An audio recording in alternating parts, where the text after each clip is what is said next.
Buenos días, soy Juan Antonio Barrera de la Biblioteca de la Universidad de Sevilla. Soy jefe de servicio, en concreto de servicio al usuario, y me encargo de coordinar los servicios relacionados con el apoyo a la docencia y la investigación.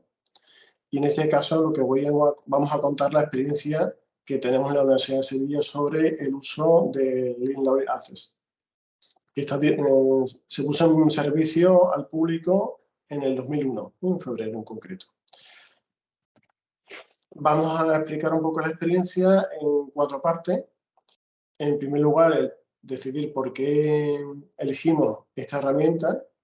Es la principal cuestión, por qué se hizo este cambio. A continuación, veremos cómo se organizó todo lo que fue la difusión en la Universidad de Sevilla. La tercera parte está dedicada a explicar los resultados que se han obtenido. En primer lugar, sobre la satisfacción del usuario, y también veremos el rendimiento del uso que se ha tenido de esta herramienta, de qué manera un poco lo hemos hecho. En primer lugar, como comentaba, el porqué. El motivo principal de incorporar esta herramienta en los servicios y recomendarlos a los usuarios. La cuestión parte de que se conoce desde hace ya un tiempo, unos años, a través de diferentes vías, informes como el que se menciona, de Gartner de Engels, en que ha habido un cambio en el comportamiento sobre la manera en que los usuarios acceden al texto completo.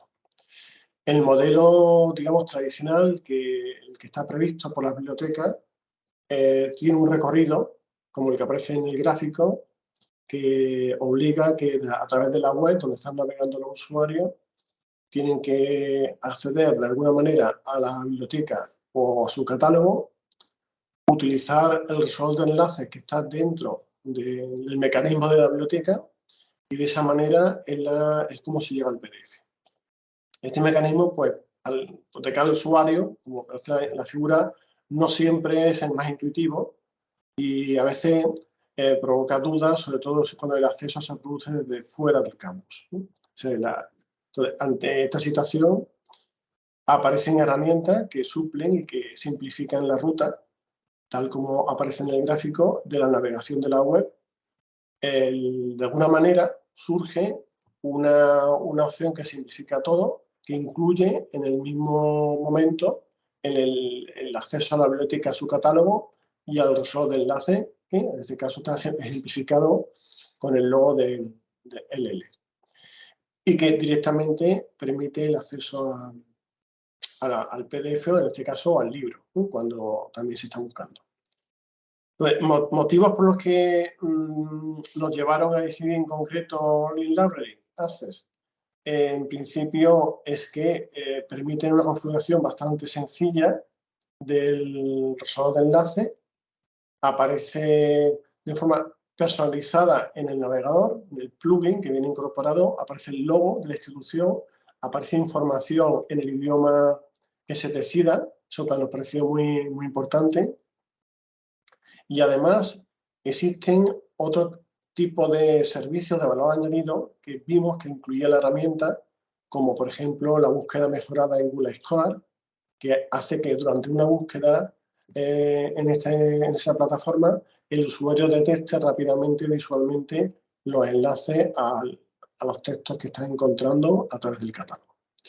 También existen herramientas como LibreAssist, que permite conectar un contenido web que existe en un lugar a través del lugar donde están navegando los usuarios, ¿no? Y el plugin sirve de puente, lo cual también nos pareció muy interesante para promocionar ciertos contenidos web que difícilmente llegan de forma directa al usuario. Esos han sido los motivos principalmente por los que nos llevó a escoger y a poner en marcha, como dije, en febrero de 2021, la herramienta. Entonces, en ese mismo momento, lo que nos planteamos es cómo hacer la difusión dentro de todos los usuarios, el máximo número posible de la Universidad de Sevilla. Ya la biblioteca tiene establecido una serie de vías de comunicación. Pues lo primero que nos planteamos fue la elaboración de materiales de difusión propios, específicos, adaptados un poco al idioma y al estilo que se utiliza en la biblioteca, En concreto fue un vídeo que se utilizó para la promoción y para detallar el manejo y los ejemplos se utilizó una guía a través de la herramienta del ICAI, que utilizamos como el portal de guía, que vamos incluyendo novedades sobre la herramienta.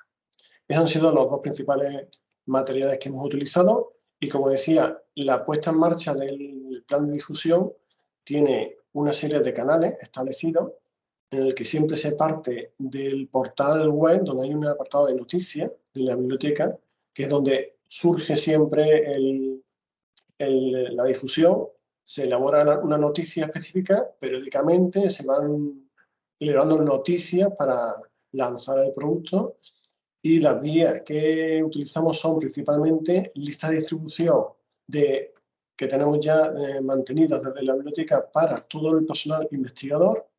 También hay una lista específica a través del doctorado, que son los dos segmentos más importantes que utilizamos. De forma ya general, existen a través de redes sociales el material visual, como el vídeo y alguna infografía, también se ha ido difundiendo. Y es muy importante, en nuestro caso, la Universidad de Sevilla, que es una universidad bastante amplia, una dispersión en lo que se refiere a la estructura de la biblioteca, donde hay 16 bibliotecas diferentes de centro, de áreas temáticas, donde se hace también una labor de difusión a través de canales propios, para intentar llegar a diferentes segmentos. Pues todo eso un poco sería el esquema de los canales, y muy importante para empezar a poner en marcha todo lo que sería la difusión. Se hizo en febrero del 2021, al inicio de la campaña, una serie de seminarios que se hizo en su momento a través de webinar, por la situación también de la pandemia. Se hicieron 4 ediciones para que llegara a todo el personal de la plantilla, del turno de mañana, turno de tarde, para que conocieran básicamente en qué consistía la herramienta. Como ves, la fecha fue en febrero. Utilizamos este lema, la biblioteca a tu lado, para un poco enviar un mensaje de proximidad y de utilidad de la herramienta. Ese material que se utilizó para el personal bibliotecario después revertió y se fue utilizando en la formación que desde las bibliotecas de centro hacen a su personal, a su usuario, de forma ya programada. El curso de estudiantes, en máster, en doctorando y también el PDI. Eso es una actividad que se hace periódicamente, todos los años, y se encargan las bibliotecas de centro. Entonces nosotros facilitamos el material para que fuera fácil la difusión de la herramienta. Es muy importante esta labor que estaba diciendo sobre el papel que tienen las bibliotecas de centro a través de las actividades formativas, de manera que en este caso hicimos un seguimiento especial que nunca se había hecho por la novedad que suponía esta herramienta, al tratarse de una herramienta que necesita un paso crítico, que es la instalación del plugin en el navegador. Hacía falta un especial énfasis en la difusión, porque es algo que requiere este paso crítico.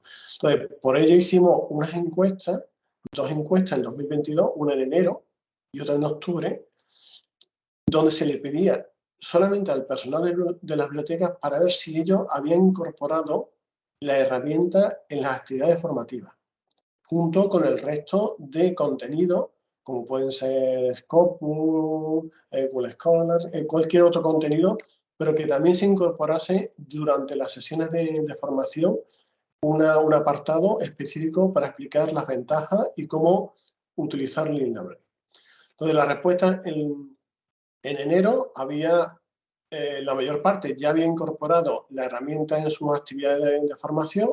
Hicimos una segunda, hace menos de un mes, una segunda encuesta donde ya vimos que prácticamente en varias sesiones el azul ya la había incorporado. Y solamente quedamos una pequeña parte donde no lo habían hecho, que son cuestiones muy particulares. Son bibliotecas muy pequeñas, donde apenas hay actividades de formación, pero porcentualmente, aunque en el 70% de los casos lo hayan hecho, el número de usuarios en el que ha recibido información sobre el Library es mucho mayor, ¿no? Porque las bibliotecas que no la han hecho son realmente las que tienen un menor número de usuarios. Esa un poco fue una un trabajo especial para hacer ese seguimiento, viendo un poco las características y la utilidad de la herramienta. Con esto, llegaba el momento también de conocer el resultado sobre la satisfacción del usuario. Y para ello también lo hicimos de una manera que nunca lo hemos hecho exactamente como se planteó. Para ello utilizamos las características de configuración que ofrece la propia herramienta, por lo que comentamos al principio que fue una de las decisiones que nos permitió valorar su adquisición, porque además de incluir el texto en cualquier idioma, en nuestro caso en español, permitía enlazar. Entonces, dentro del pop-up que tiene la herramienta, incluimos un enlace a la encuesta, que es la que aquí vamos a comentar, muy sencilla, porque nos interesaba tener un feedback rápido, y precisamente uno de los comentarios de esta encuesta nos llevó a incluir el enlace de la guía, que al principio no aparecía en el pop-up. De manera que ya nos dimos cuenta que cualquier comentario sobre cualquier respuesta del usuario nos permitía enriquecer, ir adaptándonos a lo que hacía falta. La encuesta, como decía, es muy breve, solo tiene 3 ítems. Uno está en relación con la facilidad del uso de instalación y de uso en general. El segundo es más importante para ver si realmente es útil para estudiantes y profesorado en el acceso a los documentos, el texto completo. Y también nos interesaba si había compartido su experiencia. Los resultados de la encuesta, teniendo en cuenta que la escala era de 1 a 5, donde 1 era lo más difícil, 5 lo más fácil, la puntuación sobre la facilidad del uso es bastante alta, un 4,15. La valoración sobre la utilidad es aún mayor, son 4,41, lo cual sí que demuestra que realmente ha tenido una buena acogida en todos los usuarios. Y la importancia de estos datos es que son usuarios que realmente han utilizado la herramienta, porque el enlace solo está disponible dentro del pop-up. No hay un enlace en un correo electrónico, de manera que es la única manera de comprobar que es un feedback real. La última pregunta nos pareció muy interesante porque era un paso más. No solamente si le parecía interesante a la persona que lo utilizaba, sino eso provocaba el hecho de compartir la experiencia, demostrar que lo habían comentado los demás. Entonces, aunque no es el mayor número de los casos, pero sí es importante, el 40% de los usuarios que respondieron a la encuesta ya habían compartido en el momento de hacer la encuesta su experiencia. Y si no, en la misma encuesta se le recomendaba que lo hiciera. El total de respuestas recogidas en un año han sido 161, es una encuesta que se mantiene siempre abierta. Hemos visto en los últimos meses ha bajado ya el número de frecuencias, porque al principio donde se dio a conocer, nos sorprendió que había un número significativo, son los datos, solo un 10% de los usuarios que respondieron a la encuesta, es una tasa bastante importante. También en la encuesta aparecía una pregunta abierta al final del comentario, donde hemos destacado los comentarios positivos. No hay algunos que son menos positivos porque advierten sobre la confusión en el uso, pero los positivos sí que comentan la enorme utilidad y sencillez, las 2 características que creímos al principio que lo diferenciaba de los 2 productos. Importante que lo comentará con estudiantes, en el caso de un profesor, excelente, directamente, y también un poco el agradecimiento por tener a su disposición una herramienta, como dicen, fantástica. Es importante también esta característica de que le permite un ahorro importante del tiempo, uno de los factores que también vimos que le iba a dar un valor especial al uso de esta herramienta para facilitarle al máximo la localización del texto completo en el momento que lo necesitaba. Dentro de los resultados que se han conseguido, pues lógicamente se ha hecho un seguimiento sobre el impacto, sobre el uso, a través del informe. Hemos utilizado, por supuesto, el panel de support que ofrece la herramienta, y esos datos los hemos incorporado dentro de unos documentos que la biblioteca periódicamente elabora sobre su colección digital. Entonces, esos son unos informes anuales que por primera vez han incluido datos sobre esta herramienta. para ver un poco el impacto que tiene el número de usuarios. En este caso son datos de 2021, desde que empezamos en febrero hasta diciembre. Igual ocurre aquí en el gráfico. El primero son los usuarios activos que estaban utilizando la herramienta directamente, y en el otro caso, pues el número de actividad que genera de artículos y los clics que van dando como resultado la facilidad del uso. Estos datos también se han desarrollado, se han elaborado, a veces se han hecho infografías que se han difundido a través de las noticias, como decía al principio, donde de una forma muy visual, muy sencilla, se resaltan los datos principales, por ejemplo, el número de usuarios que lo tienen en uso, el número de artículos que se consiguen y de libro electrónico y de acceso abierto. Son las tres principales.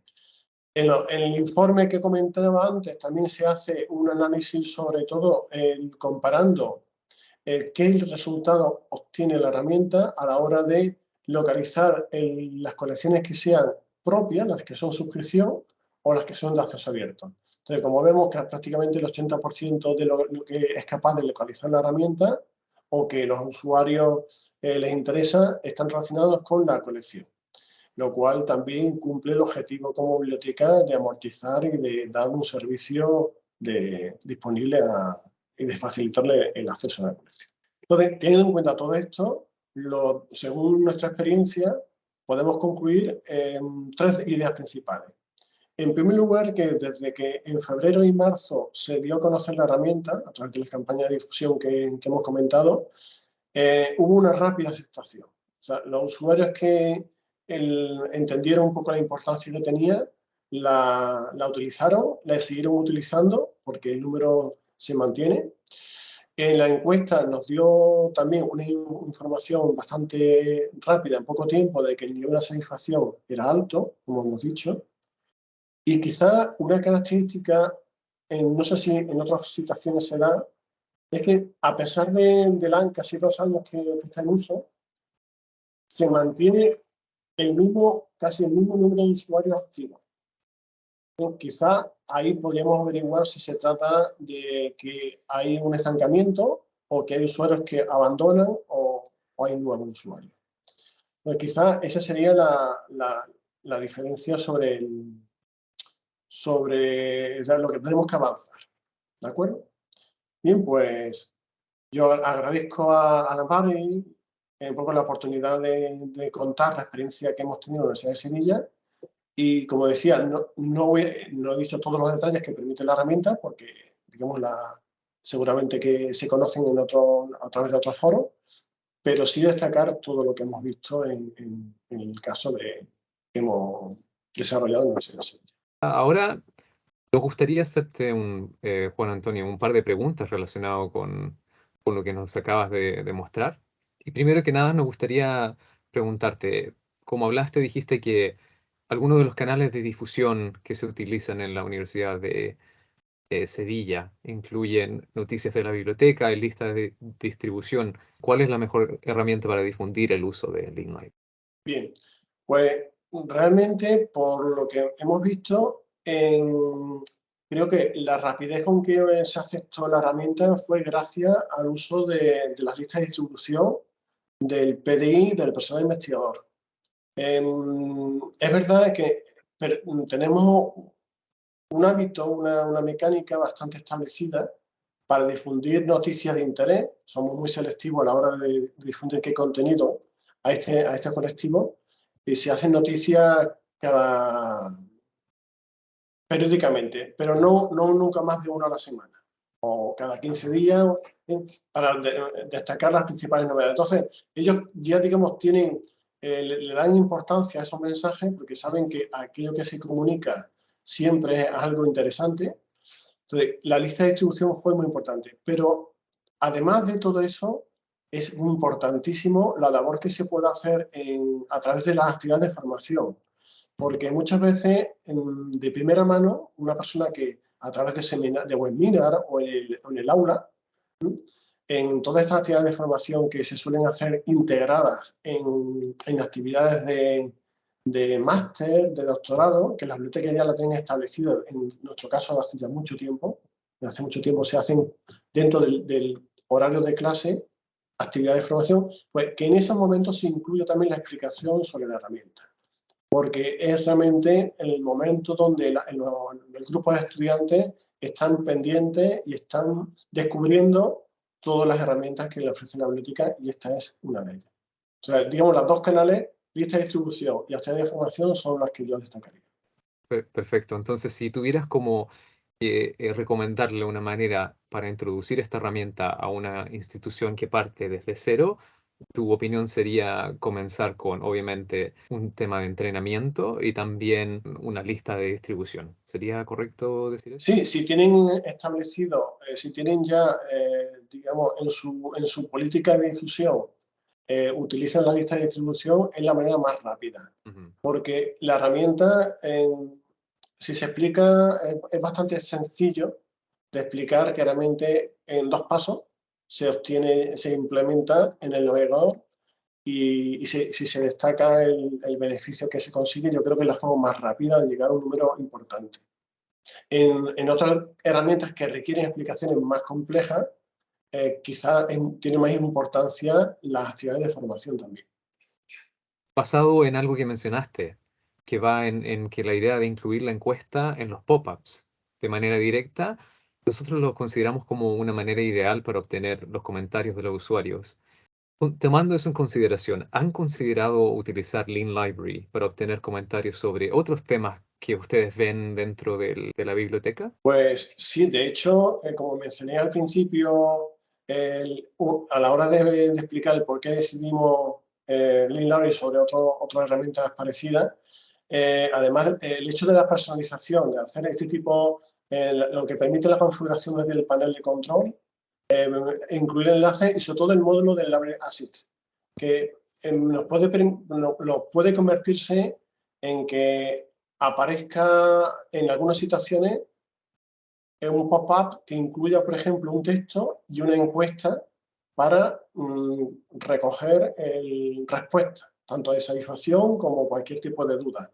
Entonces, sí lo hemos considerado, o sea, es cierto, lo hemos aplicado sobre todo el uso del Library Assist para conectar un entorno, o sea, nuestro CRIS, nuestro sistema de currículum establecido, que lo gestiona la biblioteca, con un sistema curricular anterior que todavía lo utiliza mucho el personal investigador. Entonces, que desde el antiguo hemos añadido un mensaje del Library Assist para que lleve al nuevo y lo conozca. Pero es cierto que podemos desarrollar, por ejemplo, encuestas personalizadas para otro tipo de cuestiones. Sí. La última pregunta que tenemos es que, como mencionaste durante la presentación, alrededor del 80% de los usuarios acceden a un contenido de suscripción. ¿Tú sabes si los usuarios estaban al tanto de los servicios a los cuales la biblioteca estaba suscrita, o esto también ayudó para difundir un poco el- Sí, estos servicios? yo creo que esta es la gran incógnita que existe actualmente, porque, como decía antes, el cambio de comportamiento, el uso de buscadores como Google Scholar, Google, hace que la biblioteca quede invisible.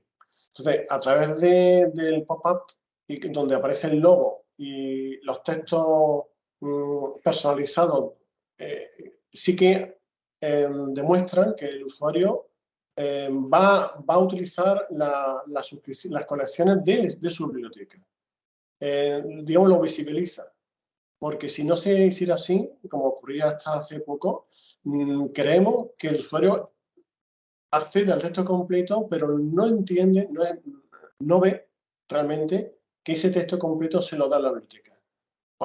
Le da la impresión de que es algo automático, donde no interviene nadie. Entonces, el uso del Library sí que nos permite ayudar a que se visualice el trabajo y la misión que tenemos como biblioteca de facilitarle el texto a través de las suscripciones de las colecciones.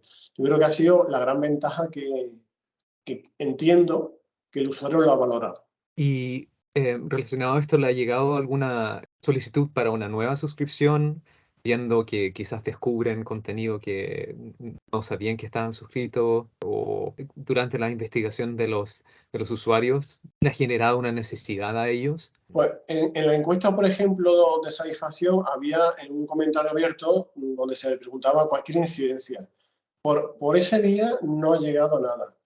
Pero, digamos, existen ya otro tipo de canales.